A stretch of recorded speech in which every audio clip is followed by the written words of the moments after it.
প্রেয়সী লিখেছেন নাবিলা ইশক পর্ব ৩। দীপ্ত বলল, মুভি দেখবে নাকি তন্ময় ভাইকে টিভির সামনে আনবে? এবার লজ্জায় বোবা বনি গেলাম। মন ইজ্জত আর রাখলই না এই ছেলে। তন্ময় ভাই বাঁকা হাসলেন, তারপর উঠে চলে গেলেন। কিছুক্ষণ ঠায় বসে রইলেন, তারপর বালিশ দিয়ে দীপ্তকে মারলাম। কাঁদো কাঁদো স্বরে বললাম, ফাজিল, দাঁড়া, আর চাচিকে বিচার দেব। তুমি করলে দোষ নেই, আমি বললেই দোষ। কি বেয়াদব হয়েছে ছেলেটা। চোখ মুখ অন্ধ করে বসে রইলাম। আর তাকাবই না তন্ময়ের দিকে। জাহান্নামে যাক, আর তাকাবই না, একদমই না। গোসল শেষ করে বিছানায় বসলাম। আজ তন্ময় ভাইয়ের দেওয়া কামিজের মাঝে একটি পরেছি, খুবই সুন্দর আর আমাকেও মানিয়েছে। আয়নার সামনে কতক্ষণ দৌড়লাম, ভাবলাম একটি ছবি তোলা যাক। না, ছবি তুলে কি হবে, দূর। ফোন রেখে রুমের বাহিরে উকি দিলাম, কেউ নেই। কিছুটা এগোলাম, হ্যাঁ, ভাই, তন্ময় ভাই রুমে। কি করছে? নিশ্চয়ই গোসলে ঢুকেছে। আর চোখে আশেপাশে তাকিয়ে তার রুমে উকি দিলাম। ওই তো দাঁড়িয়ে, গোসল করে ফেলেছে, চুল মুছছে তোয়ালেতে। তখনই পেছন থেকে কেউ আমার ঘাড়ে টোকা দিল। ভয় নিয়ে পেছনে ফিরলাম। দীপ্ত, এই বেয়াদব ছেলে। বুকে ফু দিলাম। এখনই আমার জান উড়ে যাচ্ছিল, গলা শুকিয়ে আসছে। হঠাৎ দীপ্ত ধাক্কা দিল রুমের ভেতরের দিকে। তারপর চেঁচিয়ে উঠে বলল, অরু আপু, তুমি রুমে উকি দিচ্ছ কেন? দৌড় দেওয়ার রাস্তাও নাই। তন্ময় ভাই এগিয়ে আসলেন। আমি আমতা আমতা করে বললাম, উকি ঝুঁকি দিচ্ছিলাম না, ভাইয়া আছে না কি দেখছিলাম। আসলে ফোনে প্রবলেম দিচ্ছিল। তন্ময় ভাই আমার দিকে তাকিয়ে কিছুক্ষণ মাথা থেকে পা পর্যন্ত দেখলেন। হয়তো বিশ্বাস করেছেন আমার কথা। বললেন, ফোনটা নিয়ে আয়। দীপ্ত হাসছে, মিথ্যে বলছে। এই শয়তান ছেলের জন্য শান্তি নেই বাড়িতে। দ্রুত সেখান থেকে চলে এলাম। এটাকে প্যাকেট করে পানিতে চুবাইতে হবে। আমাকেও ছাড়বে না। কতবার লজ্জায় অপরিস্থিতি করতে ফেলে। কি ভাবছে সে? আমি আর বেরোলাম না। কি বেরোবো? ফোন তো ঠিকই আছে। আমাকে দেখলেই ফোন দেখতে চাইবে তখন। ইব্রাহিম ভাইয়ের পরিবার আসলো বিকেলের দিকে। মোট ৬ জন। ইব্রাহিম ভাইয়ের মা বাবা, ছোট ভাই, মামা আর মামার মেয়ে। তার ছোট ভাই আমার মামার মেয়ের আমাদের বয়সী। মিনিটে আমার সাথে মিশে গেল। ব্যবহার মারাত্মক চমৎকার, কথা বলার ভঙ্গি খুবই সুন্দর। তার ছোট ভাইটার নাম হচ্ছে মাহিন, আর মামার মেয়ের নাম রাইসা। রাইসা অনেক চাইল্ডিশ, কথাতেই বোঝা যাচ্ছে। আর মাহিন খুবই ম্যাচিওর্ড, শান্ত কণ্ঠ আর বড্ড মিশুক। রাইসা দীপ্তকে বেশ পছন্দ করলো। ঝাঁকড়া চুলগুলো দেখিয়ে বলল, কি কিউট দেখাচ্ছে, তাই না? মাহিনের জবাব, ছেলেদের কিউট বলতে হয় না। ও বাচ্চা এখনো। কিসের বাচ্চা? তুই না বাচ্চা? এবার এলো। তাহলে কি এসব পরিবারের কাজিনদের ঝগড়া লেগেই থাকে? কোথাও শান্তি নেই? রাইসা, মাহিম ওদের নিয়ে এলাম ওপরে। রুবি আপু ওদের দেখে হাসলেন বিছানায় বসিয়ে। সে আমার সাথে দাঁড়ালেন। রাইসা কিটকিটিয়ে হাসছে। আজ তো ইব্রাহিম ভাই গায়ে গামছে। কি সুন্দর লাগছে ভাবিকে। রুবি আপু লজ্জা পেল। যা বলে সে অন্যদিকে ফিরে গেল। আমি হাসলাম। আসলেই এই অনুভূতি খুবই সুন্দর, অদ্ভুত সুন্দর। ইব্রাহিম ভাইয়ারা গেলেন রাত 10টার দিকে। তাদের আর আমাদের বাড়ি গুরুজনদের রিয়াকশনে বোঝা যাচ্ছে তারা মেনেছেন, কিন্তু এখনো সঠিক জানা নেই। আমি তো ছিলাম না নিচে। যাও একবার শোনার জন্য নিচে নেমেছিলাম। তন্ময় ভাই ধমকে পাঠিয়ে দিলেন। রবি আপু বিছানায় বসে হ্যাঁ নাকি না কিছুই বলছে। আমি বললাম, না, কেন বলবে? আমার ভয় হচ্ছে। তন্ময় কই? আমি জানি। আপু নিজেই তন্ময় ভাইকে কল লাগালেন। তাকে বললেন উপরে আসতে। সে আসলেন খানিকক্ষণ পর। রুবি আপুর অস্থির কণ্ঠে প্রশ্ন করলো, কি কথা হলো? কি হবে? উফ, তন্ময়। সে হাসলেন হালকা। রুবি আপুর মাথায় হাত ছোঁয়ালেন। এত তাড়া চলে যাওয়ার? ব্যাস, রুবি আপুর মন খারাপ হয়ে গেল। তন্ময় ভাই বললেন, কিছুদিনের মাঝে বিয়ে ডেট ফিক্সড করবে। দীপ্ত তো লাফাতে শুরু করেছে। এই বিয়ে খাবো? ওয়াও, তাহলে আমাদের বিয়ে বাড়িতে খুব জলদি রূপান্তরিত হচ্ছে। তন্ময় ভাই আজ 6 দিন যাবৎ বাড়িতে নেই। সেই যে গিয়েছেন, আর আসার নামগত নেই লোকটার। অবশ্য কল দিয়েছিলেন প্রায় প্রতিদিন। তাতে কি কলার সম্মুখীন হওয়া কি এক হলো? একদম না। কলেতে শুধু তারা ম্যানলি ভয়েস শোনা যায়। তার সেই মারাত্মক মায়াবী হ্যান্ডসাম ফেস তো দেখাই যায় না। এবার ফিরলে অবশ্যই আমি আমার জবাব দেব তাকে। জবাব দেবে হবে, হ্যাঁ, পৃথিবীর সবচেয়ে বড় হাসি উপহার দিয়ে বলবো, হ্যাঁ, আমি আপনাকে বিয়ে করতে রাজি, একবারই রাজি। যখন বলবেন তখনই বিয়ে করে ফেলবো। কিন্তু তার আগে আমাকে প্রপোজ করতে হবে। নিজের মুখে বলতে হবে যে, অরু, আমি তোমায় ভালোবাসি আর সারা জীবন একসঙ্গে থাকতে চাই। ব্যাস, তাহলেই হবে। সকলেই তার হবু বউকে প্রপোজ করে, তাকেও করতে হবে। আলবাত করতে হবে, না করলে বিয়েও ঝুলে থাকবে। কি লোক, এখনো বলেনি নিজের মনের কথা। বিয়ে করবেই, পছন্দ করিস আমায়, এগুলো প্রপোজ? একদমই রোমাঞ্চকর না লোকটা। সে কি শাহরুখ খানের ফিল্মে কখনো দেখেনি? শাহরুখ খানের তুখার রোমান্টিক ডায়লগগুলো কি শোনেননি? ধবধবে আকাশের নিচে দাঁড়িয়ে দু হাতে ছড়িয়ে দেবে আর আমাকে ইশারা করবে তার বাহুতে জায়গা করে নিতে। তা না, যত সব চুল টানাটানি, কত চুল ছিঁড়তে, তা তো বাদই দিলাম। এখন কি আমি তাকে রোম্যান্স শেখাবো? এটাই চরিত্রহীন আমি নাকি? হ্যাঁ, হব চরিত্রহীন তার জন্য। এবার আসুক, প্রপোজ না করলে কথা নেই। ফ্রেন্ডসদের বয়ফ্রেন্ড আছে, কি সুন্দর কাপল তারা। অথচ আমার কি আছে তাও শিওর জানি না। কিভাবে বলবো আমার বয়ফ্রেন্ড আছে? সে তো তেমন কিছুই বলেনি, একদম ডিরেক্ট বিয়ে। প্রেম ছাড়া জীবনের মানে আছে? হ্যাঁ, প্রথম ভালো লাগা, তারপর চুটিয়ে প্রেম, তারপর না বিয়ে। আর আমার সাথে কি হলো? যাকে পৃথিবীর সবচেয়ে বড় জাহিল ভাবতাম, শেষে তারই প্রেমে পড়লাম। এখন তো ভালোবেসে ফেলেছি। এই যে রাত্রে ঘুমাতে পারি না, তার চেহারা হাজারবার চোখ বন্ধ করে দেখে ফেলি। কলেজের ক্লাসে মন বসে না, শুধু তাকে ভাবি, অথচ সে আমাকে ফেলে দিব্যি ভালো আছে। থাক ভালো। আর এবার এই শয়তান রুমিয়াপুর আর ইব্রাহিম ভাইয়ের ঝগড়া লেগেছে। সেটা হচ্ছে ইব্রাহিম ভাইয়ের এক্সকে নিয়ে।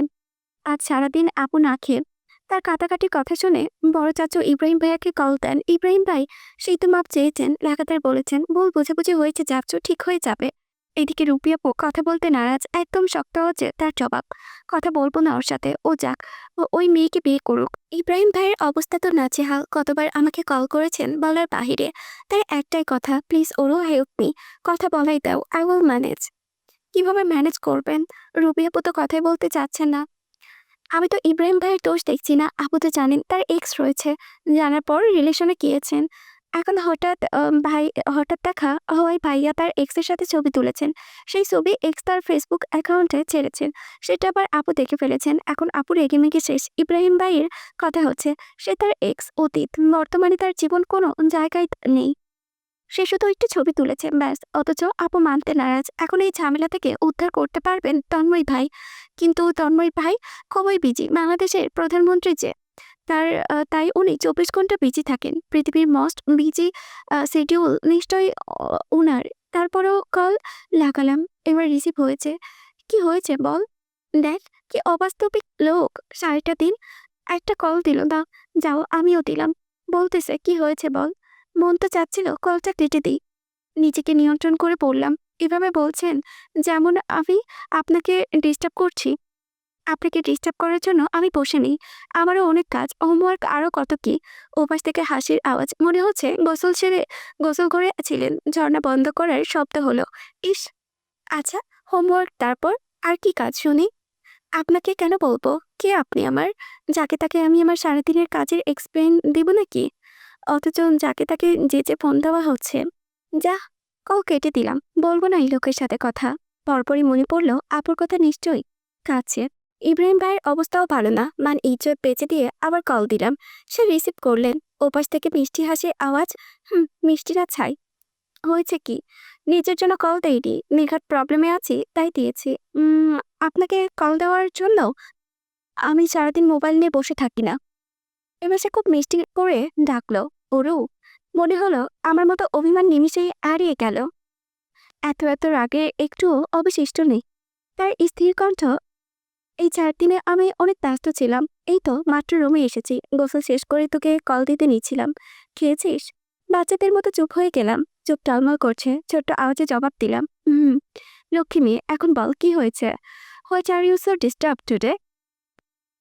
আমি নিমিষেই সব বলে দিলাম। তন্ময় ভাই হাসলেন, বললেন, আচ্ছা ঠিক আছে, আমি দেখছি। রাত হয়েছে, এখনো জেগে কেন? কি বলবো? আপনি আমাকে ঘুমাতে দেন কোথায়? এই তো ঘুমাতে গেলে শুধু আপনার কথাই মনে পড়ে। ঘুমাইতে পারি না, সারা রাত এদিক সেদিক করে। এ কি করে ফেললেন আমার সুন্দর জীবনটার? ঘুম আসছে না? এভাবে ফোন নিয়ে থাকলে আসবে? হুম, সেলফোন রেখে চুপচাপ ঘুমিয়ে যাবি, ঠিক আছে? একটু কথা বলে কি হয়? এই তো মাত্র কল দিলাম। মানুষ ঘন্টার পর ঘন্টা কথা বলে, আর সে এখনই রাখতে বলছে। অবশ্য সে খুবই ক্লান্ত, সারাদিন পর মাত্র রুমে ঢুকেছে। নিশ্চয়ই খাননি এখনো। আমি বললাম, খেয়েছেন? ইচ্ছেও করছে না। খেয়ে তারপর ঘুমাবেন। সে একটু চুপ থেকে জবাব দিল, আচ্ছা, খেয়ে তারপর ঘুমাবো। আমি হাসলাম। সে খুবই সুইট, আবার শয়তানও। সবে সে সকালে উঠে আরেক তাজা নিউজ। তা হচ্ছে আপু আর ভাইয়ার বিয়ের ডেট ফিক্সড হয়েছে আগামী মাসের 21 তারিখে। বা মাত্র 1 মাস বাকি। ছাত্ররা এখনই সকল কিছুর আলোচনা শুরু করবেন।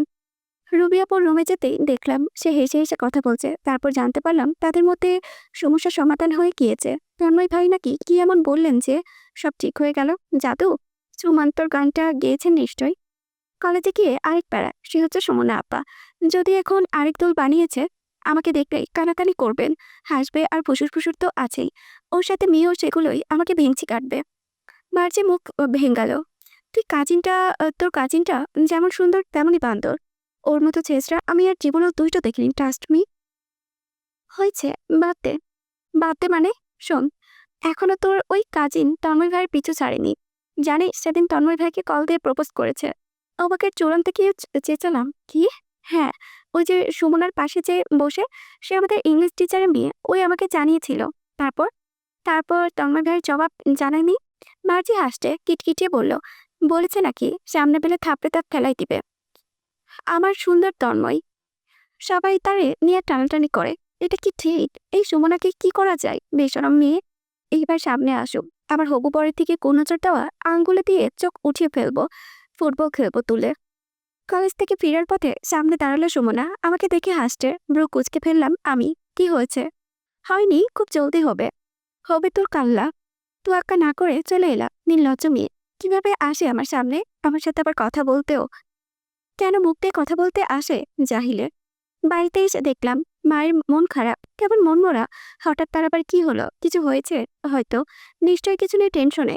দেখলাম বড় মা জিজ্ঞেস করেছে কি হয়েছে, না জবাব দিচ্ছে না, ধীরে ধীরে কাজ করছেন। তার নাগাল না পেয়ে উপরে চলে এলাম, ড্রেস পরিবর্তন করে যাই। দেখি কি হয়েছে তার। যখন নিচে নামলাম তখন আর সে আশেপাশে নেই, নিশ্চয়ই রুমে। আমি রুমের দিকে যাচ্ছি, দূরত্ব থেকে চেঁচামেচি শোনা যাচ্ছে, বাবা চেঁচোচ্ছেন। আবার কি হলো? এবার ধীরে এগোলাম, সাইড হয়ে তাকালাম। বাবা হাত তুলেছেন মাকে মারার জন্য। আমি দ্রুত ভিতরে ঢুকে থেমে গেলাম বাবার কথায়। তোর পরিবার উঠে পড়ে লেগেছে আমার পরিবার বিনাশ করার জন্য। তোর ভাইয়ের মতো জালিয়াত এই পৃথিবীতে আরেকটা নেই। আমার একমাত্র মেয়ে, তুই তার কথা না ভেবে ভাইয়ের মেয়ের কথা ভাবিস কেমনে? হ্যাঁ, ভাই যখন তার মাইয়ার প্রস্তাব তন্ময়ের জন্য তাই, তখন কই ছিল? বলিস নাই কেন? তন্ময় আর ওরও বিয়ে ঠিক হয়ে আছে। তন্ময় ইঞ্জিনিয়ারিং শেষ হলে বিয়ের কথাবার্তা শুরু হবে। তুই চাস কি তোর ভাইয়ের মেয়ে তন্ময় পছন্দ করে এখন ওদের বিয়ে দেওয়ার জন্য কথা বলতাম? শোন, আমার একটা মাত্র মাইয়া, ওরে নিয়ে আমি কোনো কাহিনী না। তোর এই পরিবার নিয়ে যদি আরেকটা শব্দ আমি শুনি, সেদিনই তোর এই বাড়িতে শেষ দিন। কাঁপা কাঁপা পা নিয়ে আমি দ্রুত লোকালাম। বাবা রেগে রুম থেকে চলে যাচ্ছে, মা বসে কাঁদতে কাঁদতে বিড়বিড় করছেন। আমি কেমনে না করে দিব? আমার বড় ভাই যে আমার দু হাতে পালছেন, এই প্রথম অনুরোধের স্বরে কিছু বলছেন। কিভাবে মুখের উপর না করি? কি করব আমি? রুমে ফিরে আমি চুপসে বসে রইলাম, হাত পা কাঁপছে, ভয় গলা শুকিয়ে আসছে। আবার ঝামেলা এসেছে, কেন জানি মনে হচ্ছে এই ঝামেলা এত দ্রুত যাবে না। রুবি আপু আমাকে সাজাচ্ছেন, চমৎকার একটি তাঁতের শাড়ি পরিয়েছেন, সিম্পল সাজে চুলগুলো খোপা করিয়েছেন, সামনে দুপাশে কিছু চুল ছেড়েছেন। নিজেকে যখন আয়নায় দেখলাম প্রচন্ড অবাক হলাম। আয়নার সামনে এক নতুন আমি, একদম ভিন্ন। টানা কাজলের চোখগুলো নিষ্পাপ, খোপায় রয়েছে ফুলের মালা। সূর্য এই মালায় কালো চুল, ঘন চুল রুবি আপুর ধাক্কায়। রুম থেকে বেরিয়ে নিচের দিকে যাচ্ছি, অনুভূতির পাহাড় বুকে চেপে আছে। প্রতিটি পদক্ষেপ জানান দিচ্ছে কতটা বাকুল আমার বুক তাকে দেখার জন্য, তাকে অনুভব করার জন্য। এই তো সে দাঁড়িয়ে, সিঁড়ির শেষের দিকে সে দাঁড়িয়ে, পরনে অপরিসীম সুন্দর এক পার্পল পাঞ্জাবি, ভয়ানক সুন্দরে রূপান্তরিত আজ সে। চোখ ফেরানো তাও আমি চোখ ফেরালাম। তার সেই শান্ত চাহনি কেমন অদ্ভুত নেশাময়। কখনো সক্ষম হবে না সেখানে তাকানো। ধীরে নামছি, শেষের দিকে আসতেই সে তার ডান হাত আমার দিকে বাড়িয়ে দিল। অস্থিরতা রেখে ধীরে তার হাতে নিজের হাত রাখলাম। সে আমার হাতে ঠোঁট ছুয়ালেন, তীর কণ্ঠে বলল, আমার স্বপ্নের প্রেয়সী আজ বাস্তবে। চোখ শক্ত করে বন্ধ করে নিলাম। এই অনুভূতি খুব যন্ত্রণাদায়ক, শ্বাস আটকে আসছে। তীব্র হার্টবিট নিয়ে আবেগে চোখে তার পানে চেয়ে মধুময় এই সময় যেমন থমকে যায়, সারা জীবনের জন্য থেমে যায়।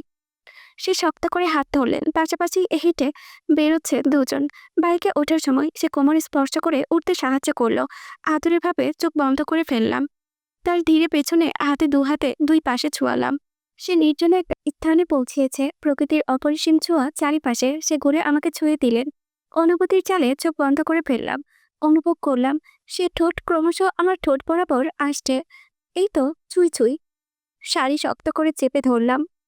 তার হাস্কি ভয়েস, ভালোবাসি। চোখ বন্ধ করে আমি তার স্পর্শেই অপেক্ষায়। হঠাৎ অরু, দ্রুত উঠ, কাজ আছে। লাফ মেরে উঠে বসলাম। বুকের ভিতর ধুকপুক চলছে, পেটে অদ্ভুত যন্ত্রণা হচ্ছে, এখনো শ্বাস রুদ্ধকর অবস্থায় আমি। চারপাশ গোলাটে লাগছে। আবারও চোখে ভেসে আসছে তন্ময় ভাইয়ের পাঞ্জাবি পরা মুখ। ইস, স্বপ্ন দেখছিলাম, সব স্বপ্ন ছিল। তাহলে তার স্পর্শের সেই অনুভূতি এখনো এমন তাজা কেন? মনে হচ্ছে সে আমাকে ছুঁয়েছে অদ্ভুতভাবে। রুবি আপু অবাক কণ্ঠে বললেন, কি রে, হয়েছে কি? লজ্জায় মাথা নিচে করে ফেললাম। রুবি আপু না ডাকলে চুমুটা বালিশে মুখ চেপে নিলাম। ভাবতে শরীর শিউরে উঠছে। এমন অদ্ভুত স্বপ্ন আমি দেখেছিলাম। মুখ দেখানোর ও জায়গা নেই এখন। কি হচ্ছে আমার? কি হচ্ছে আমার সাথে? মাথা উঁচু করে ছলছল নয়নে আপুর দিকে তাকালাম। রুবি আপু কপালে হাত ছোঁয়ালেন। জ্বর এসেছে নাকি? না তো নেই। অসুস্থ লাগছে নাকি? পিরিয়ড হয়েছে? বিরক্তিকর স্বরে বললাম, দূর না। তাহলে এমন সাইকো সাইকো বিহেভিয়ার কেন? তাজ্জব বলে গেলাম। Psycho behaviour? আবার ওগুলো সাইকো বিহেভিয়ার লাগছে? তো পাগলের মতো গুনগুন করছিস, বালিশ টেপে আছিস, একটু একটু হাসছিস, আবার লজ্জায় লালে হচ্ছিস। সাইকোর মতোই তো লাগছে। হঠাৎ আমার কাছাকাছি আসলেন, অবাক কণ্ঠে প্রশ্ন করলেন, কি রে, তন্ময়কে নিয়ে আবার খারাপ স্বপ্ন দেখিসনি তো? সেই, গেট আউট। আপু হাসছেন। দ্রুতই ওয়াশরুমে দৌড়ালাম। কি একটা অবস্থা! ওয়াশরুম হতে বেরিয়ে দেখলাম দীপ্ত বিছানায় বসে, হাতে চকলেট। কোন? কে এনেছে? চাপা স্বরে বলল, তন্ময় ভাই। জোরে চেঁচালাম, কে? কানে দুহাত চেপে জবাব দিল, বাড়িতে কয়টা তন্ময় ভাই? আমার আর কে দেখে? দৌড়ে তার রুমে উকি দিলাম। নেই সে। আবারও নিচে নামলাম ঘুরে। সেখানেও নেই। আশেপাশে খুঁজলাম, নেই তো। রেগে রুমে গেলাম। দিলাম দুপ্তর মাথায় থাপ্পড়। রাগী কণ্ঠে বললাম, একদম এই বিষয় নিয়ে ফাজলামো করবি না, কখনো না। এত প্রত্যাশা নিমিষেই ভেঙে গেল। এই যে কতটা কষ্ট, তা যদি দীপ্ত বুঝতে পারতো। দীপ্ত চোখ কুচকে ফেললো। ইনফরমেশনও দেবো না তোমায় আর। গেলাম। ওর গেঞ্জি টেনে ধরলাম। আবারও প্রত্যাশাময় চোখ দুটো দেখিয়ে প্রশ্ন করলাম, মিথ্যে কেন বললি? বিরক্ত হয়ে জবাব দিল, উপ, তুমি পুরো কথা শুনলে কই? অস্থির গলায় বললাম, আচ্ছা শুনছি, বল। ভাই মেন গেটের সামনে দারোয়ান নানার সাথে কথা বলছে। আবারও দৌড় লাগালাম। পেছন থেকে দেখতে চেঁচাচ্ছে, এভাবে যেও না, তার বন্ধুরা এসেছে সাথে। তোমাকে ভাই আস্ত গিলে ফেলবে। না থেমে আমি রাস্তা বদলালাম, সাথে চললাম। ওখান থেকে তো আর দেখবে না। গিয়ে দেখলাম রবি আপু দাঁড়িয়ে, মিষ্টি হেসে তাকিয়ে। ও, তার মানে ইব্রাহিম ভাইও এসেছেন। বাবা। আমিও পাশে দাঁড়ালাম। এই তো, ওই সে দাঁড়িয়ে। সকলের স্বপ্নের লোক। স্বপ্নে আমাকে হেনস্থা করেছে। কত সুন্দর করে দাঁড়িয়েছে। সে এত সুন্দর কেন? রবি আপু চমকে উঠলেন, কখন এলি? মাত্র। তুমি জানতে ইব্রাহিম ভাই আসবে? না, দীপ্ত জানালো। তারপর আমার দিকে ফিরলেন। সামনে গিয়ে দোলনায় বসলাম। আমি তখনও তন্ময় ভাইয়ের দিকে তাকিয়ে। তন্ময় জানলে খুবই রাখবে। জিজ্ঞেস করলাম, কোন বিষয়ে? এই যে সুমনার ব্যাপার। আমিও সহমত। সে পূর্ব হতে সুমনাকে তেমন পছন্দ করে না। এখন যদি এগুলো শোনেন, এবার রাখবে না, বোমা ফাটাবে বাড়িতে। তার দরজার সামনে দাঁড়িয়ে তন্ময় ভাই আগে তার রুমে আসবেন, এসে ফ্রেশ হবেন, কাজ শেষ করে নিচে নামবেন। তার আরেকটি ভালো দিক হচ্ছে সে রুমে মানুষ আনেন না। মানুষ বলতে তার বন্ধু বা ভাই ব্রাদার্স। তারা আসলে ড্রয়িং রুম বা ছাদে তাদের নিলে সে আগেই বলে যাবে। কেউ যেন ছাদে না ওঠে, এই দিকগুলো বড় কিউট। দেখলাম সে আসছে। দ্রুত সোজা হয়ে দাঁড়ালাম, ওড়না ঠিকভাবে ছড়িয়ে নিলাম। সে আমাকে লক্ষ্য করে ব্রু উঁচু করলেন, আমতামতা করে বললেন, নিচে নামছিলাম। দরজার সামনে দাঁড়িয়ে নিচে নামছিলি? হ্যাঁ, মানে আপনাকে দেখে দাঁড়ালাম। কিছু লাগবে আপনার? সে আমাকে টপকে ভেতরে ঢোকালেন। সাহস ঢুকিয়ে পেছন পেছন আমিও ঢুকলাম। কি সুন্দর গোছানো রুমটি। এখানে যে একজন বসবাস করেন তা বিশ্বাসযোগ্য মনে হবে না। একটু ময়লাও নেই, ক্লিন একদম। এত সুন্দরভাবে ক্লিন তা আমার রুমও তো নেই। এদিক সেদিক কাপড় পরে আছে হয়তো। ঘুম থেকে উঠে বিছানা গুছিয়ে আসিনি। হ্যাঁ। সে তার হাতের ব্যাগ ড্রেসিংয়ে রাখলো। একে একে হাত করে খুললেন, বললেন, আপাতত কফি খাওয়াতে পারিস। একটু রোমান্টিক না তোর? কোথায় একটু মিষ্টি কথা বলবে? কফি? হুম। আমি ঠাই দাঁড়িয়ে রইলাম। কফি কেন, মধু আনি? তন্ময় ভাই আমার দিকে ফিরলেন। কি হয়েছে? না, যাচ্ছি। সে পিছু ডাকলেন। ওনা ঠিকভাবে নেই। চুল বেঁধে যা, নিচে মেহমান আছেন। হুম। এগুলো মনে থাকে? ইব্রাহিম ভাইকে সেই খাতির করা হচ্ছে। বড় মা পরপর যা বাড়ি আছে বাড়িতে সব সার্ভ করছেন। আমাকে দেখতেই পাশে বসতে ইশারা করলেন। আমি বসলাম। দীর্ঘণ্টা প্রশ্ন করলাম, আমার উনি কই? দুষ্টু স্বরে বললাম, আপু আপনাকে অলরেডি দেখেছে। সত্যি? কিভাবে? ছাদে দাঁড়িয়ে একধানে শুধু আপনাকেই দেখেছে। বড় হাসি তার ঠোঁটে চলে। ওয়াও, দেখে আনো না প্লিজ। কি পাবো আনলে? যা চাইবে। ইস মিথ্যুক, সত্যি। ঘুরতে নিতে হবে আমাদের। ওয়াও, এটা তো আরো উত্তম, অবশ্যই। দীপ্তকে ইব্রাহিম ভাই নিজের কাছে বসালেন। বাড়ি সম্পর্কে ওর লেখাপড়া নিয়ে সকল কিছু প্রশ্ন করছেন। তেমনি দীপ্ত উত্তর দিচ্ছেন। বা দীপ্ত জিজু পেয়ে গেল। রান্না করে হাজির হলাম। কাউকে না পেয়ে নিজে মাতব্বরি শুরু করলাম। গরম পানির মগে ঢালতে দিয়ে হাতে ফেলেছি। সাথে সাথে জ্বলে উঠল। আর একটু হলেই হাত পুড়ে যাচ্ছিল প্রায়। কোথা থেকে মা দ্রুত আসলেন। হাত ধরে পানিতে চুবিয়ে দিলেন। ফ্রিজ থেকে ঠান্ডা পানি এনে হাতে ঢালছেন। সে অতঃপর আমাকে বকছেন, এত বড় হয়েছে এখনো ঠিক করেও একটা কাজও করতে পারি না। পাতিল হতে পানি কিভাবে কেমনে পড়ে হাতে, হ্যাঁ? আমি অদূরে চোখ মেলে তার দিকে তাকিয়ে। মা তো মাই হন। ছোট চাচি মনে মানলেন পোড়ার হাতে লাগিয়ে দিলেন। হাইরে ওরু, তোর কপাল ভালো, নইলে অন্য বাড়ি বিয়ে হলে শাশুড়ি তৃতীয় দিন ফেরত পাঠাতো। বাকিস বেঁচে গেলি। আমি লজ্জাই পেলাম। আবারও পানি ধরতে যেতেই মা ধমকে দিলেন, কি করবি? কফি তন্ময় ভাইয়ের জন্য। মা হাসতেন আর চোখে তাকিয়ে বললেন, আমি বানিয়ে দিচ্ছি। পেছন থেকে তাকে জড়িয়ে ধরলাম। মা আমার একটু রাগী, ভাইদের অনেক ভালোবাসেন। তাতে কি, মা তো আমার। দিন শেষে সেই ভালো, সে আমাকে বাসেন তো। বন্ধুদের রেখে রুমে গিয়ে বসে ড্রয়িং রুমে বসেও তো কফি খাওয়া যাচ্ছে, তাই না? ও হ্যাঁ, তার তো আবার রয়েছে। পরিষ্কার পরিচ্ছন্নতার বাহির থেকে এসেছেন যে আপাতত গোসল করবেন, তারপর বেরোবেন। এত কাহিনী। আমি কফি দিয়ে রফাদফা হয়ে যাব। এমন আনরোমান্টিক লোকের সাথে থাকবো না। একটু হেসে মিষ্টি করে কথা বললেই ইচ্ছে, সেটাও করে না। উনি আর কি আবার আমাকে পছন্দ করেন। ছাই করেন। তার কোনো অঙ্গি-ভঙ্গিতেই মনে হয় না আমাকে পছন্দ করেন। মুখে তো কিছু বলেই না। আর এছাড়া তো আরো আগেই না। ওই একটু আধটু তাকিয়ে থাকেন, ব্যাস হয়ে গেল তার। অদ্ভুত। আপাতত তার রুমের সামনে দাঁড়িয়ে ভাবছি, পারমিশন ছাড়া যাবো নাকি? পারমিশন লাগবে কেন? তার আছেটা কি? আমি ঢুকলাম। তন্ময় ভাই নেই গোসলে। আমি ধীরে তার রুমে পায়চারি শুরু করলাম। বড়সড় একটি বই আছে। এভাবে কি তাকে ব্রিলিয়েন্ট বলা হয়? এগুলোই পড়েন বুঝি?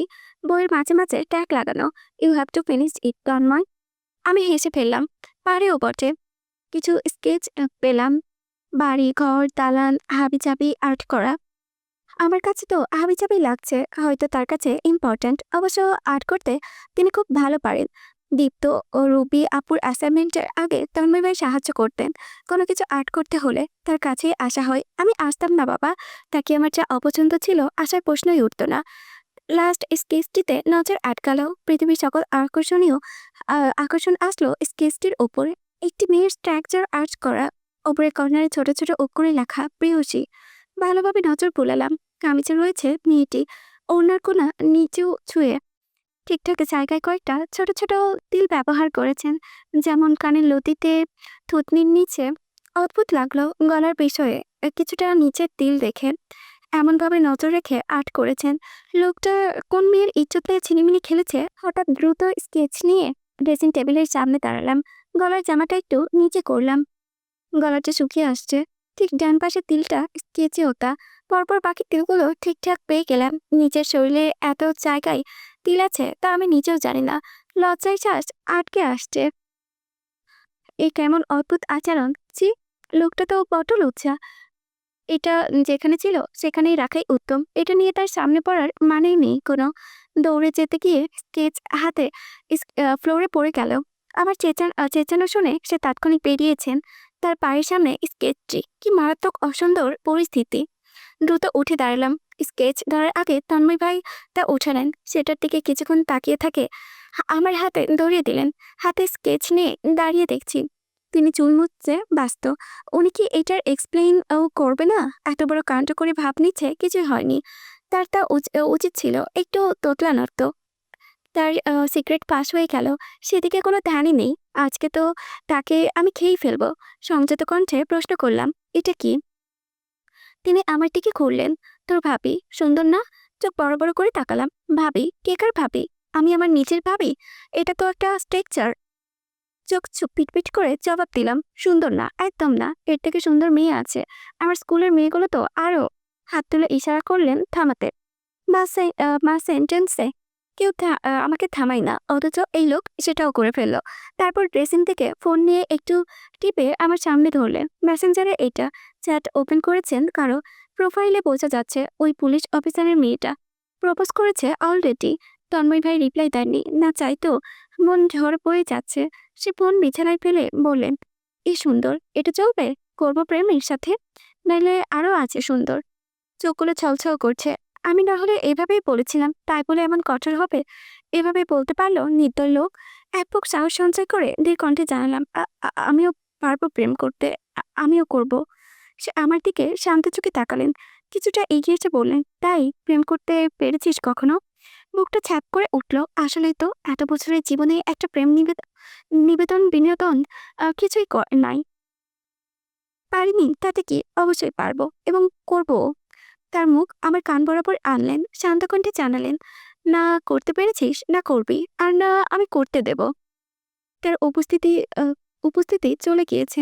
অথচ এখন আমি চোখ বন্ধ করে শ্বাস আটকে দাঁড়িয়ে। রুবি আপু কাঁপটি মেরে বসে তার রুমে যেতেই সে খপ করে আমার হাত চেপে ধরলো, টেনে নিজের পাশে বসালো। তার দ্রুত আচরণে অদ্ভুতভাবে দেখে প্রশ্ন করলাম, হয়েছে কি ইব্রাহিম ভাই?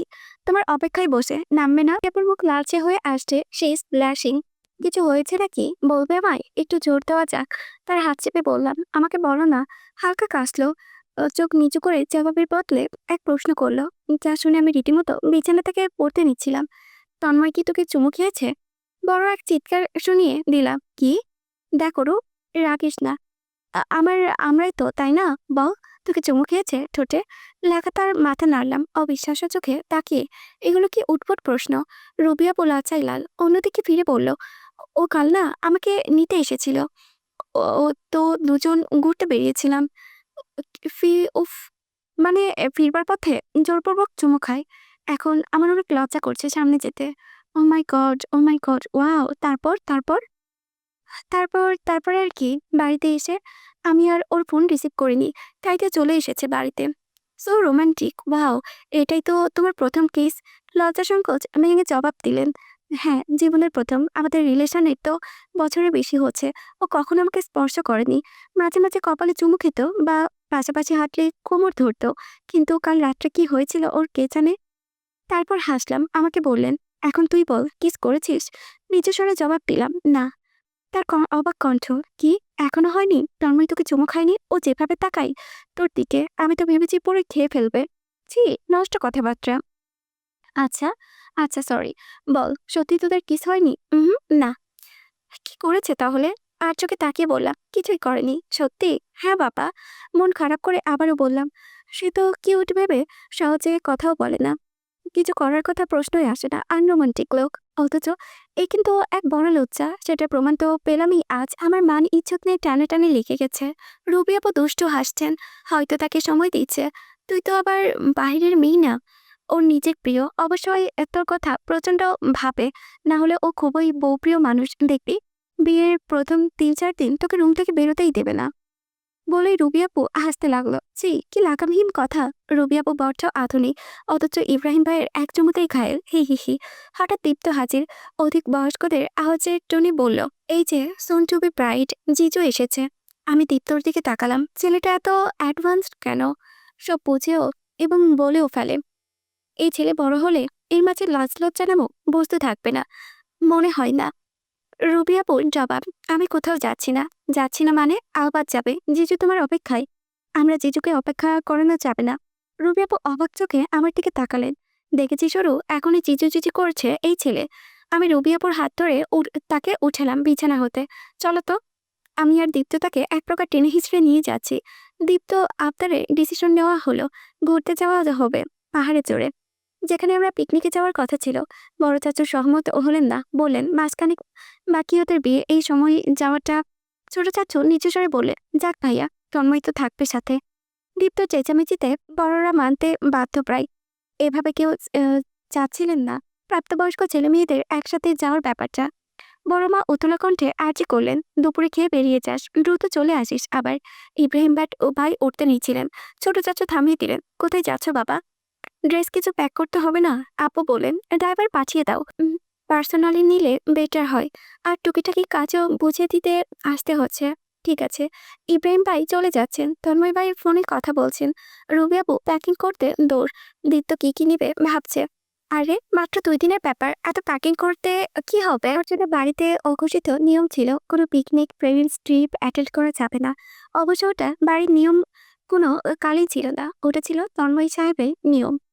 তার আবার আমাকে নিয়েছিল ময়লা চিন্তা ভাবনা। যেটার বিন্দুমাত্র অনুমান অসহায় আমার হচ্ছিল না। যাই হোক, আজকের ট্রিপটা আমি একদমই এনজয় করতে পারবো না, কারণ সোজা সাথে থাকবে তন্ময় ভাই, দ্য গ্রেট তন্ময় শয়তান। এই থাকলে সাথে এনজয় যাবে ভেসে। আর যেহেতু ইব্রাহিম ভাই যাচ্ছে, তাহলে রুবি আপুকে তো আর পাওয়াই যাবে না। আমাকে তন্ময় ভাইয়ের সাথেই থাকতে হবে। আর তিনি আমায় নড়তে দিবে কিনা সন্দেহ। কত ধমক থাপ্পড় কপালে আছে, তা পরে বেরিয়ে আসবে স্রোতের মতো। দীপ্ত বিছানায় বসে গেমস খেলছে। ছেলেটা মারাত্মক খেলতে পারে। আমি তো শুরু করতেই শেষ। অবশেষে আমার প্যাকিং কমপ্লিট। দীপ্তর আমার জিনিসপত্র একসাথে প্যাক করেছি। ও আর চোখে তাকালো। এবারেও হাই স্কোর। বা দেখতে হবে না কে খেলছে কে খেলছে। শাহজাহান দীপ্ত। মাগো, কথা দেখেছো ছেলের?